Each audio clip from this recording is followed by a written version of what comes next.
टीका करण्याशिवाय काँग्रेसकडे काहीही शिल्लक राहिलेलं नाही. आदरणीय अमितभाई शहा हे आमचे नेते आहेत आणि नेत्यांच्या भूमिकांमधून ते आदरणीय मुख्यमंत्री फडणवीस साहेबांना जर काही सूचना करत असतील तर नक्कीच फडणवीस साहेब आज मुख्यमंत्री जरी असले तरी सर्वप्रथम ते भारतीय जनता पार्टीचे कार्यकर्ते आहेत आणि कार्यकर्ता भारतीय जनता पार्टीमधला हा कायम आपल्या नेत्यांच्या सूचना मानून काम करणारा त्या ठिकाणी असतो.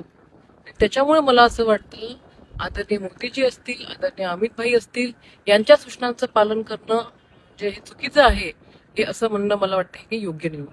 आदरणीय फडणवीस साहेबांनी या महाराष्ट्रासाठी, महाराष्ट्रातल्या शेतकऱ्यांसाठी जे केलंय ते आतापर्यंत काँग्रेसला त्यांच्या 50 वर्षाच्या राजकारणामध्ये शक्य झालेलं नाहीये.